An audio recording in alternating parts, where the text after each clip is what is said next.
Trying to lose weight? It's time to try Hers. At forhers.com/4u, you can access affordable, doctor-trusted weight loss treatments tailored just for you. These include oral medication kits or compounded GLP-1 injections. Through Hers, pricing for oral medication kits start at just $69 a month for a 10-month plan when paid in full upfront. No hidden fees, no membership fees. You shouldn't have to go out of your way to feel like yourself. Hers brings expert care straight to you with 100% online access to personalized treatment plans that put your goals first. Reach your weight loss goals with help through Hers. Get started at forhers.com/4u to access affordable, doctor-trusted weight loss plans. That's forhers.com/4u, forhers.com/4u. Paid for by Hims and Hers Health. Weight loss by Hers is not available everywhere. Compounded products are not FDA approved or verified for safety, effectiveness, or quality. Prescription required. Restrictions at forhers.com apply.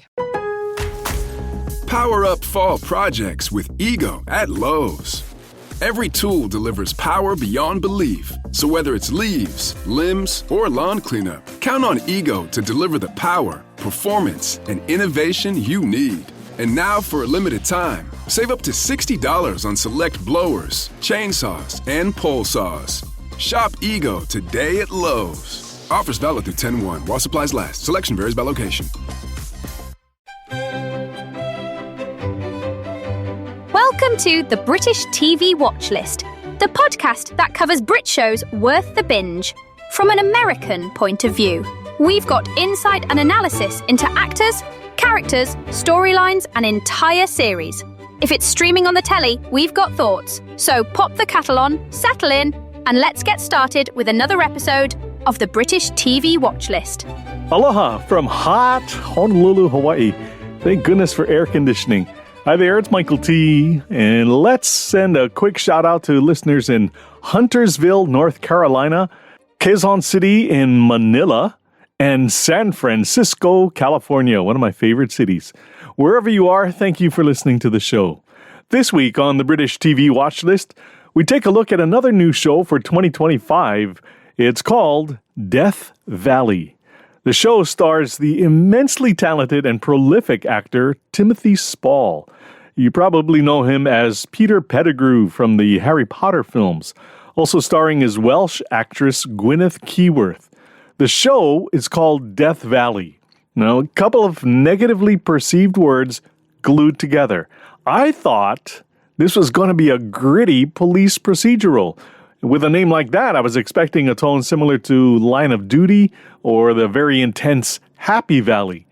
But what we got instead was something lighter than Father Brown and far sillier. I try not to let the expectations get the better of me. Just because I expect something a certain way doesn't necessarily mean they got it wrong.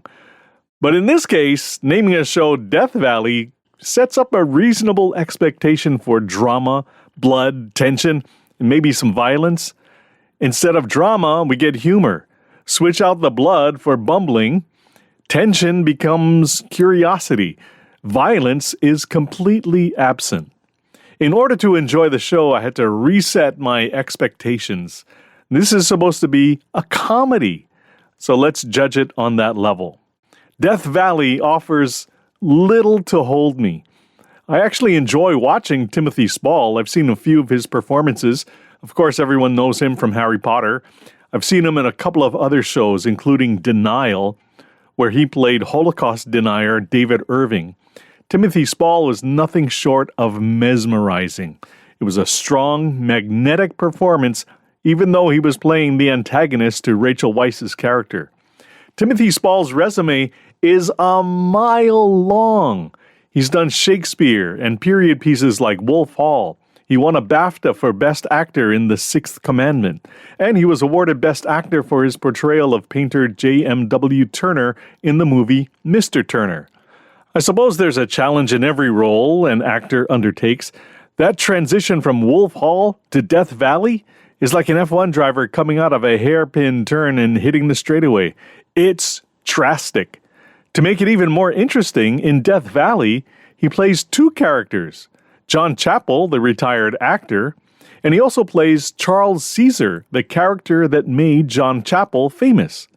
My favorite part of the John Chapel character is when Chapel mumbles to himself while he contemplates the case at hand. He ponders out loud, finds clarity, and becomes intelligible again. It's a charming trait for an old retired actor.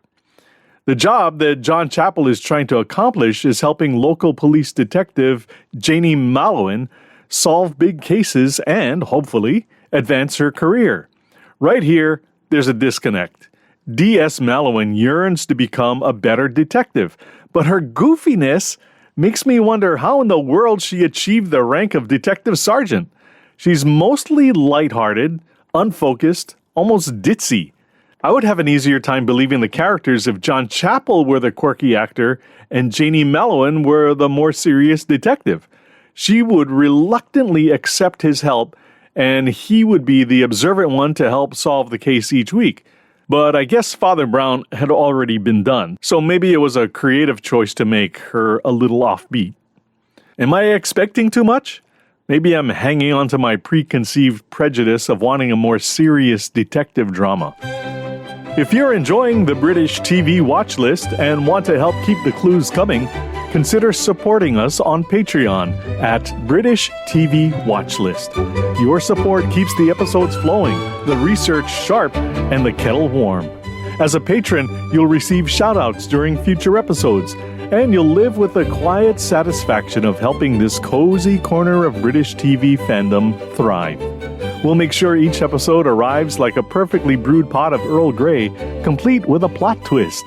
Thank you for helping us solve the mysteries together. To join the case, visit patreon.com/British TV Watchlist. Let's take a look at the character DS Mallowan, played by Gwenyth Keyworth. Janie is kind of a character who throws herself into the room and then quietly wonders if she should have knocked first. Lots of yin-yang going on here. She's socially unpolished, but professionally razor sharp. She's driven by a mix of ambition and quiet grief. Janie isn't slick, she's not suave, but she's persistent, intuitive, and more emotionally intelligent than she's given credit for.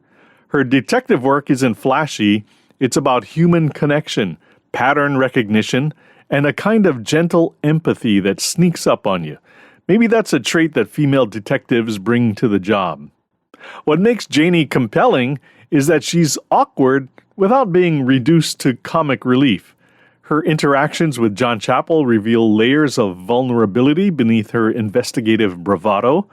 She grew up watching Chapel as the fictional Inspector Caesar, and now she's solving real mysteries with him. There's hero worship, discomfort, and a surprising amount of tenderness. Janie's emotional history adds texture to every scene.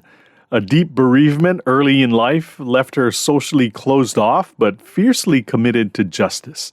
She's not trying to be liked, she's trying to matter. And in a landscape that often rewards charm over substance, she stands out by being authentically herself. While I'm not a huge fan of the show, I do enjoy the performances. Janie offers a flawed and messy detective who's intuitive and unafraid. As Detective Mallowan, she's got the drive of a pit bull with the personality of a golden retriever. Ultimately, it's the interaction between John Chapel and Janie Mallowan that I look forward to. So many dichotomies to play off of. Male versus female, old and young, thoughtful and spontaneous, trained pro and amateur. And we learn in episode 6 that her observation skills are just as sharp as John Chapel's. Don't worry, no spoilers here. Now, to be fair, I rewatched that episode 6 in order to give the show as much chance as possible. I've done this before with other shows like Sister Boniface and Agatha Christie's Poirot and other shows, and ended up liking them the second time around. So the same thing happened with Death Valley. Taken for what it is, it's more than watchable. Gwyneth Keyworth more than holds her own opposite Timothy Spall. Her comedic bits often steal the scene and push her further into stardom. Spall is awesome. I haven't seen all of his work, but everything I have seen has been top-notch. The stories are solid too. I believe British TV writers have a distinct advantage over everyone, having been surrounded by all the great mystery writers: Agatha Christie, Arthur Conan Doyle, P.D. James, G.K. Chesterton, and Anne Cleves. A couple of other authors have had impact as well: Dorothy Sayers and Ruth Rendell. And of course, let's not forget Shakespeare. He wasn't your typical mystery writer, but no doubt his plots and characters have been a profound influence on contemporary writers. So if you're like me and you dismissed Death Valley, maybe give it a try again. What's the worst that could happen? You'll get views of the rich Welsh backdrop, and you'll get to see Timothy Spall ply his craft in a comedic setting. And I can deal with that.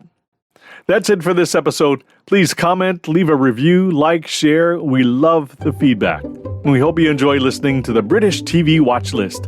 Until next time, cheers! The British TV Watch List is written and produced by Michael T. in Honolulu, Hawaii. Speculation and opinion powered by caffeine and curiosity. For more clever takes and cold cases, remember to subscribe, like, and share. Keep the mystery and the moxie rolling. All rights reserved. Copyright 2025 Michael T. Media.